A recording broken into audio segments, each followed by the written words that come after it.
প্রত্যেক দিন একটাই কাজ, যেই সন্ধেবেলা ছেলে পড়তে বসবে অমনি বলে উঠবে, মা খিদে পেয়েছে, কিছু খেতে দাও।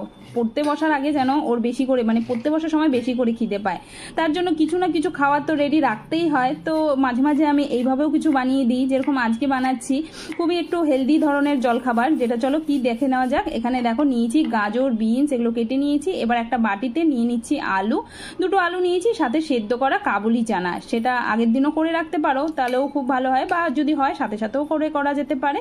এবার দুটোকে না ভালো করে মিশিয়ে নিতে হবে। এবার মিশিয়ে নিয়েছি আলু আর কাবুলি চানাটাকে সুন্দর করে, দেখো একটা স্ম্যাশার দিয়ে স্ম্যাশ করে নিয়েছি, হাত দিয়েও করা যেতে পারে।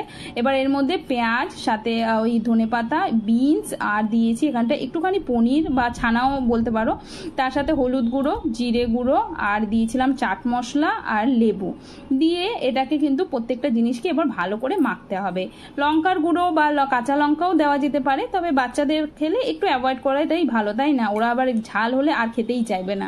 তো মাঝে মাঝে এরকমভাবে দিলে পরে ছেলের পড়তে বসার এনার্জিটাও একটু ভালো থাকে, আর আমারও মনে হয় একটু কাজ হয়। দেখো বলতে বলতে নুন আর লঙ্কার গুঁড়োটা দিতেই বললাম না, ভুলে গেছিলাম, তো দুটোই দিয়ে দিলাম, একটু পরিমাণে দিলাম, একটু ঝাল না হলে আবার ভালোও লাগবে না, তাই না?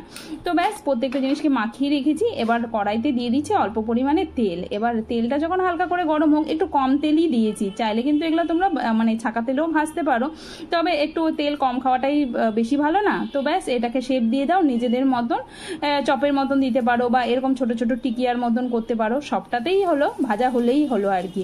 তো এটাকে সুন্দর করে দেখো দুপাশ লাল লাল করে ভেজে নিয়েছি। আর আজকে সন্ধ্যেবেলা এটাই দিব ওকে টিফিনে, জলখাবারে। এরকম একটা টিফিন বানিয়ে দেখবে বাচ্চাদেরকে দিলে, কেন শুধু বাড়িতে বয়স্ক বড় সবাইকেই